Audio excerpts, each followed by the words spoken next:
সংসারের কাজগুলো হচ্ছে একটা চলমান প্রক্রিয়া, শুধু চলতেই থাকে। রাতে ঘুমাতে যাওয়ার আগেও চিন্তা করি যে কালকে কি কাজ করব, আবার ঘুম থেকে ওঠার আগেও একটা চিন্তা থাকে যে আজকে কি কি কাজ করব। কারণ একটু চিন্তা ভাবনা করে তারপর কাজগুলো শুরু করলে কিন্তু একদম খুব সুন্দরভাবে সব কাজ ম্যানেজ করে নেওয়া যায়। আর আগে যদি চিন্তা ভাবনা না করে মানে একটার পর একটা কাজ করা যায় তাড়াহুড়া কোনো ভাবনা চিন্তা না করে, তাহলে সেদিন কিন্তু দেখবেন কাজও তেমন ভালোভাবে হয় না, আর দিনের সাথেও মনে হয় যে দৌড়াইও পারা যায় না।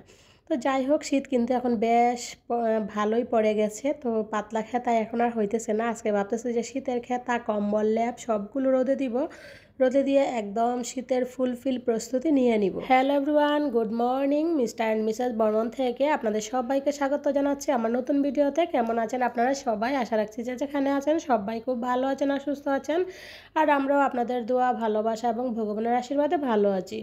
তো এই তো দেখেন, সকালে ঘুম থেকে উঠেই শুরু হয়ে গেল সংসার নামক চলমান প্রক্রিয়ার কাজ। তো ঘুম থেকে উঠে সকালে যা যা কাজকর্ম থাকে সেগুলো করে নিলাম, বাসি কাজকর্ম করে নিয়ে আবার ভাবছি ফ্রেশ হয়ে নিব। ফ্রেশ হয়ে নিয়েই চলে যাব একদম কিচেনে। সকালের দেখি কি কি করা যায় আর কি। তো ওই যে ব্রাশ করতেছি আর ভাবতেছি যে আগে কি কি কাজ করে নিব। তো এই তো ব্রাশ টাশ করে নিয়ে আবার চলে আসলাম রান্নাঘরে। রুটি করতেছি। কালকে রাত্রে ডাল রান্না করছিলাম, মাছের মাথা দিয়ে মুগ ডাল। তো বেশি পরিমাণেই করছিলাম যাতে সকালটা হয়ে যায়। তো এখন শীতের দিনে আমরা যদি এরকমভাবে চিন্তাভাবনা করে কাজকর্ম করি তাহলে দেখা যায় কিন্তু কাজের প্রেশারও কম থাকে, আবার নিজের মাইন্ডটাও কিন্তু একদম ফ্রেশ থাকে। আর বিশেষ করে সকালটা তো এত তাড়াহুড়ার মধ্যে কাটে, মনে হয় প্রত্যেকটা গৃহিণীরই এরকম তাড়াহুড়ার মধ্যে সকালটা কাটে। বিশেষ করে আরও যাদের স্কুলে যায় এমন বাচ্চা কাচ্চা আছে তাদের তো আরও বেশি। তো সেজন্য রাতে প্ল্যান করে আর কি সকালের জন্য তরকারি রান্না করে রেখে দিই, আর সকালে উঠে শুধু ভাত রান্না করি বা রুটি করার হলে রুটি করি। তো এটা দেখেন সবার জন্য রুটি করে নিতেছি। রাতে ডাল রান্না করে রাখছিলাম, সেই ডাল আছে, আর এক এক করে সবার জন্য রুটি ভেজে দিচ্ছি, আর সবাই গরম গরম খেয়ে নিতেছে। তো আগে রুটিটা দেখলেন কীরকম আঁকা বাঁকা হয়েছে, সেটা হয়েছে একটা হার্ট শেপ রুটি। একটা রুটি সৃষ্টিকে হার্ট শেপ করে দিছিলাম। তো আমার ছোটো মেয়ে দেখে বলতেছে, দিদিকে তুমি ওই রকম একটা দিলা আর আমাকে দিলা গোল রুটি। তো তারপর ওর জন্য আবার হার্ট শেপের একটা রুটি বানিয়ে নিলাম। এবার চলে আসলাম একদম টেবিলে, সবাই মিলে নাস্তা করে নিব। আর এর ফাঁকে কিন্তু সৃষ্টিবাবু নাস্তা করে অফিসে চলে গেছে। তো সৃষ্টিবাবুর যেহেতু ডিউটি আছে, টাইম টু টাইম সব কিছু করতে হয়, আর আমরা যেহেতু বাসায় আছি বুঝে নেই, একটু সময় এদিক সেদিক হইলেও কোনো ব্যাপার না। তো আমরা একটু টাইম নিয়ে এবার সবাই মিলে বসে পড়তেছি। এই যে দেখেন মাছের মাথা দিয়ে মুগ ডাল আর তার সাথে রুটি। আর আজকে রুটিগুলো একটু তেল দিয়ে পরোটার মতো করে সেঁকে নিছি আর কি, খুব ভালো লাগছিল ফাইনালি। তো যাই হোক, ভিডিও এই পর্যায়ে আপনারা কারা আমার সাথে আছেন আমি জানি না। তো কেউ যদি থেকে থাকেন দয়া করে একটা লাইক দিয়ে দিবেন, আর ছোটো একটা কমেন্টস করে জানিয়ে দিবেন আপনাদের মতগুলো, কারণ আপনাদের একটু ভালোবাসা পাওয়ার জন্য এত কষ্ট করে প্রত্যেক দিন ভিডিও মেক করে যাই। তো প্লিজ একটু হলেও আমাকে সাড়া দিবেন, আমিও চেষ্টা করব আপনাদেরকে সাড়া দেওয়ার জন্য। তো এই তো সবাই মিলে সকালে নাস্তা করে নিছি, আর বেশ কিছুদিন পরে সকালে রুটি তরকারি খাইতেছি, কারণ সকালে তো তেমন খাওয়াই হয় না, চা বিস্কুটের উপরেই আর কি সকালটা যায়।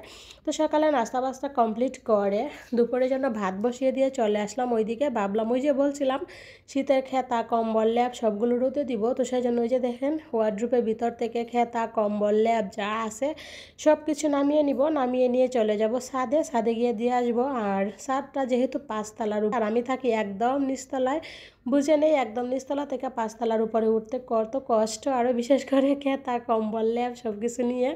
তো যাই হোক, একবারে যাওয়া যাবে না, দুইবারে যাব আর কি। একবারে নিব ল্যাপ, আবার নিয়ে যাব কম্বল খেতা যা যা থাকে সেগুলো।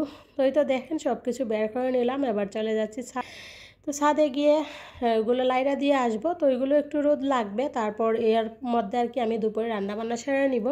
দুপুরে রান্নাবান্না সেরে নিয়ে খাওয়া দাওয়ার আগে ওগুলো নিয়ে আসবো, নিয়ে এসে তারপর দুপুরের মানে খাওয়া দাওয়াটা করব। তো বন্ধুরা আমি মাংসটা ম্যারিনেট করে নিব। তো মাংসটা ম্যারিনেটের জন্য এই যে আগে একটা তেজপাতা দিয়ে দিলাম, এতে আদা বাটা, রসুন বাটা, পেঁয়াজ বাটা, মুরগির মাংসের মশলা দিয়ে দিব, হলুদের গুঁড়া, মরিচের গুঁড়া, ধনিয়ার গুঁড়া,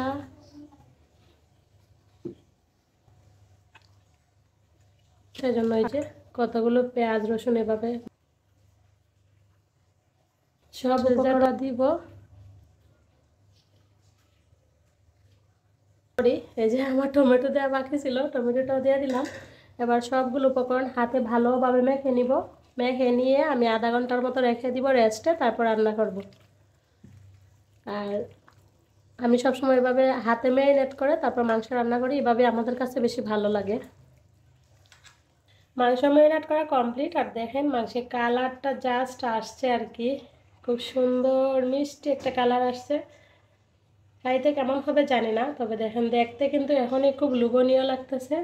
তো আধা ঘন্টা এভাবে আমি রেস্টে রেখে দিব, তারপর আমি মাংস রান্না করব। এর ফাঁকে অন্যান্য রান্নাগুলো আমি সেরে নিব।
চুলায় একদিকে মাংস কষা হচ্ছে আর এইদিকে চলে আসলাম কিছু গ্রসারি আইটেম গুছানোর জন্য।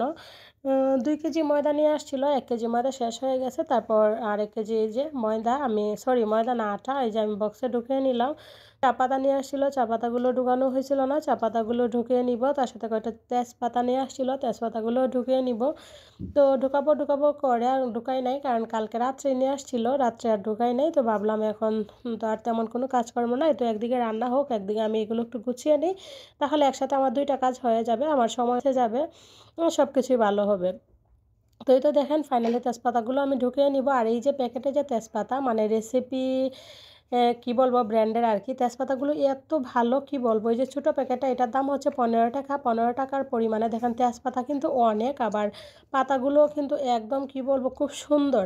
আর সে বড় একটা প্যাকেট আছে 25 টাকা, ওইটা তারও বেশি থাকে, তো ওইটা ছিল না দোকানে, সেজন্য ওইটাই নিয়ে আসছে। তো ওই পাতাগুলো না আমার কাছে মানে খুবই ভালো লাগে, ঘ্রাণও খুব সুন্দর, দেখতেও একদম খুব সুন্দর, একবারে ধোয়া মোছা। আর খোলা তেজপাতাগুলো কিন্তু কীরকম থাকে, ময়লা আবর্জনা ভরা।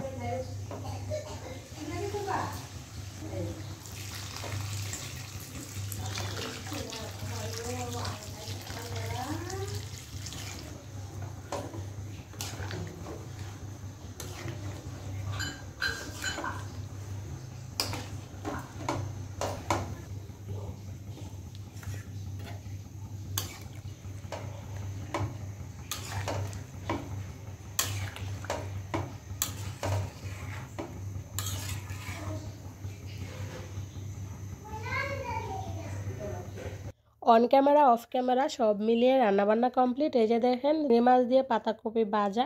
আর পাতাকপি ভাজাটা এমনিতেই ভালো লাগে, চিংড়ি মাছ দিলে তো স্বাদটা দ্বিগুণ হয়ে যায়। তো চিংড়ি মাছ দিয়ে পাতাকপি ভেজে নিলাম, আর তার সাথে এই যে মুরগির মাংস। মাংসটা দেখতে যতটুকু লোভনীয় হয়েছে, তার থেকে খাইতে কিন্তু সেই পরিমাণে টেস্ট হয়েছে। তো ওই তো ওদের 2 বোনকে আগে দিয়ে দিব। সৃষ্টি বলতেছে মা আগে আমাকে তাড়াতাড়ি মাংস দিয়ে ভাত দাও, সুন্দর ফ্লেভার বের হচ্ছে আর কি তরকারির, আমি আর বসে থাকতে পারতেছি না, মানে ও এরকম বলতেছে। আমি ওকে বলতেছি একটু পরে খাও, আর তোমার বাবু আসুক একসাথে খেয়ে নেওয়া। বলতেছে না এত সুন্দর গ্রান বাইর হয়েছে, আমি আর থাকতে পারতেছি না, আগে আমাকে দাও। তো তারপর এই যে দেখেন সৃষ্টিকে এদিকে দিয়ে দিলাম, এবার রাত্রিকেও দিয়ে দিব।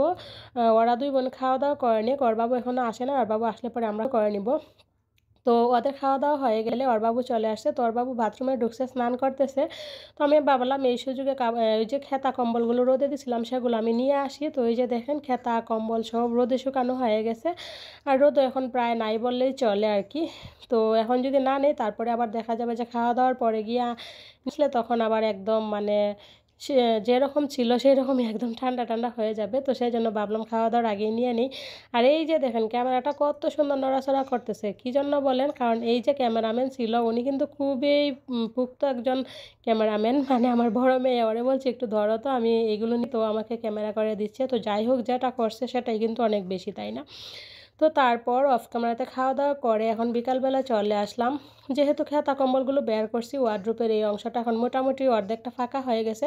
তো ভাবলাম এই অংশটা একটু মোছা টোছা করে তারপর যে যে জিনিসগুলো আছে সেগুলো রাখি। তো সেই জন্য একদম সুন্দর করে ক্লিন করে নিতেছি, তারপর যে কয়েকটা ব্যাগ ট্যাগ আছে সেগুলো রেখে দিব। তো আমার তো এই একটার উপরেই নির্ভর আর কি, এছাড়া তো আর তেমন কোনো জায়গা নাই রাখার মতো। তো সেজন্য ওয়ার্ড্রোবের ভিতরেই আমার যে এক্সট্রা মানে ব্যাগ ট্যাগগুলো থাকে আর কি, ট্রাভেল ব্যাগগুলো, সেগুলো ওইখানেই রাখি।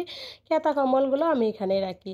তো সুন্দরভাবে একদম মুছে নিলাম, মুছে নিয়ে তারপর নিচে দুইটা ক্যালেন্ডার বিছিয়ে দিয়ে তারপর যে যে ব্যাগ আছে সেগুলো রেখে দিব, রেখে দিয়ে তারপর ঘরদোর ঝাড়ু দিয়ে নিব। দেখতে দেখতে কিন্তু মোটামুটি সন্ধ্যা হয়েই যাচ্ছে। সৃষ্টি রাত্রি ওরা দুই বোন খেলতেছে, ওর বাবু আসছে অফিসে, মা আছে ওই রুমে, আর আমি আমার মতো এদিকে কাজকর্ম করে নিতেছি।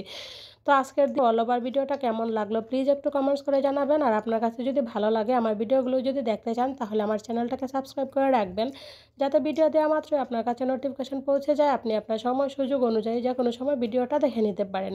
আর যারা অলরেডি এই কাজগুলো করে প্রতিনিয়ত আমার পাশে আছেন, আমাকে সাপোর্ট করে যাচ্ছেন, আমাকে মোটিভেট করে যাচ্ছেন, আপনাদের সবাইকে জানাই অন্তরে অন্তঃস্থল থেকে অসংখ্য অসংখ্য ভালোবাসা। তো আজকের মতো এখান থেকে বিদায় নিয়ে নিব। সবাই ভালো থাকবেন, সুস্থ থাকবেন। ফিরে আসছি আগামীকাল নতুন আরও একটি ব্লগ ভিডিও নিয়ে। তো আজকের মতো এখানে tata, bye bye, see you. ভিডিওটা যদি ভালো লাগে তাহলে প্লিজ ভিডিও লিঙ্কটা আপনার প্রিয়জনদের মধ্যে শেয়ার করে দিন। বাই।